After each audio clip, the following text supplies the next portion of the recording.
Oi, gente, bom dia. Valbinha faz 60 aqui.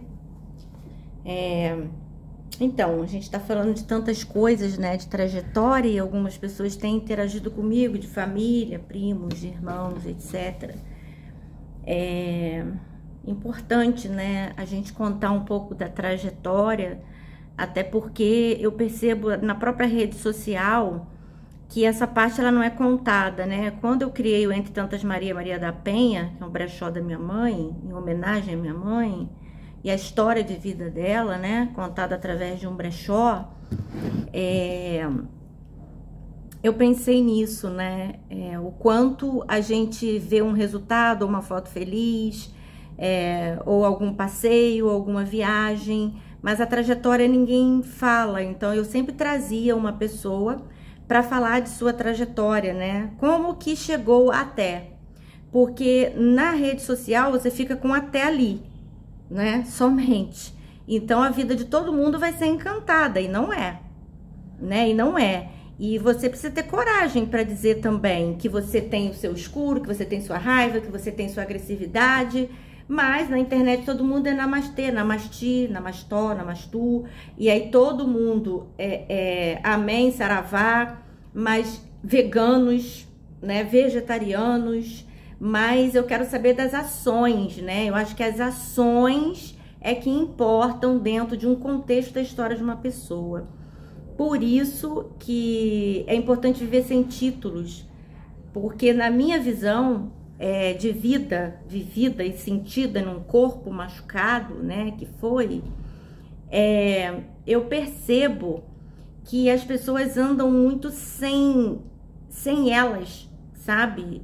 Nós todos, né, de alguma forma. Quando eu falo nós, entenda-se que eu estou falando de um coletivo, não propriamente nós aqui, mas dentro de um todo.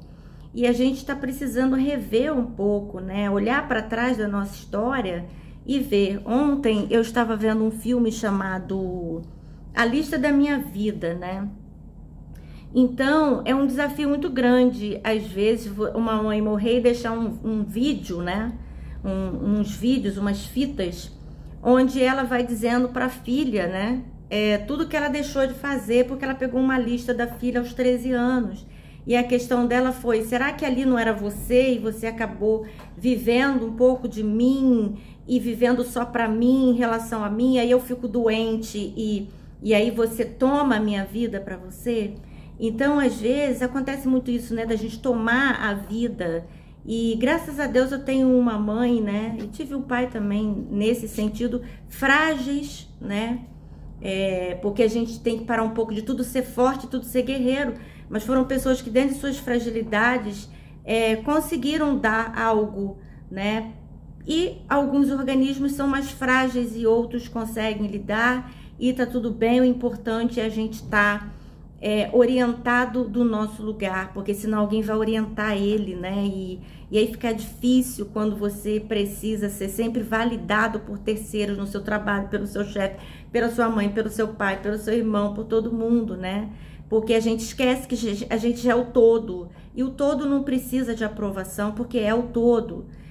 Por isso que eu não trabalho com ativismos, com siglas, com nada disso, porque eu entendo a vida mais integrativa, mais inclusiva na natureza e no universo, e não numa separação de pessoas, né, que se intitulam isso ou aquilo, e aí para cada um também respeito, mas não é a vida que Valbinha escolheu para mim. Eu não escolhi para mim.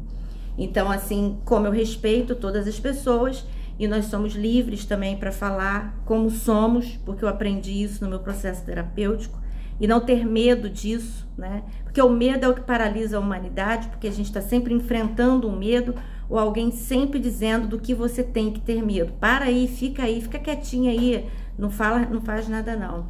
Então é dessa vida que a gente vem. Ontem ainda me lembraram uma coisa, que eu quis ser freira, eu fui para um convento, lá foi até uma prima minha, um convento lá em Petrópolis. E aquilo foi tão parado para mim, né, na experiência, e eu fiquei, gente, o que eu tô fazendo aqui, né? O que eu tô fazendo nesse convento? Eu queria ser freira, tá?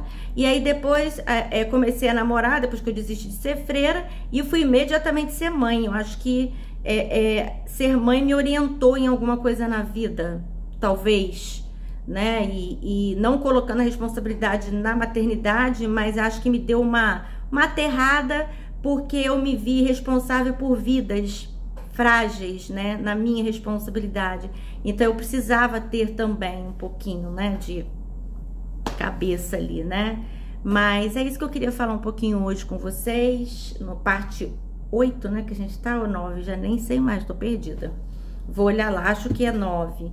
Então, é isso, gente. Algumas pessoas estão me lembrando de coisas que aconteceram e é muito legal. Meu irmão tem me lembrado de algumas coisas também, que às vezes nem tudo a gente lembra, né? E tudo, mas tem muita passagem ainda para eu falar, depois que me casei, e também um pouquinho da trajetória do condomínio que vivi com minhas cunhadas. E mais tarde eu vou fazer esse videozinho também falando dessa trajetória com elas, que foi muito importante para mim, né? As famílias sempre foram muito acolhedoras comigo. Eu tive muita felicidade, eu tive vizinhos que me acolheram, professores que me acolheram.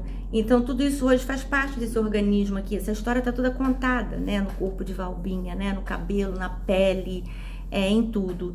E a gratidão é sobre isso, não é sobre você botar duas mãozinhas e namastê, namastê. Não, é sobre você devolver. Devolver sem intenção de receber. Apenas devolver o que te deram, né? Pro coletivo, pros seus amigos, pros seus filhos e tudo que é possível. Tá bom? Então vamos pensar aí um pouco na nossa trajetória, na lista da nossa vida, da nossa existência. O que eu deixei de fazer? Por que eu acho que depois que eu envelheço, o que é envelhecer, né? O que botaram na nossa cabeça? Não posso mais estudar, não posso mais realizar sonho. Eu queria ser professora, não é porque, né? Então hoje tem tanta coisa. Interrompeu ali um pouquinho, gente. Deu uma paradinha ali por conta de uma ligação que entrou. Mas é isso, tá bom? Um beijinho, bom dia, uma boa tarde aí pra vocês, com um bom chazinho de camomila.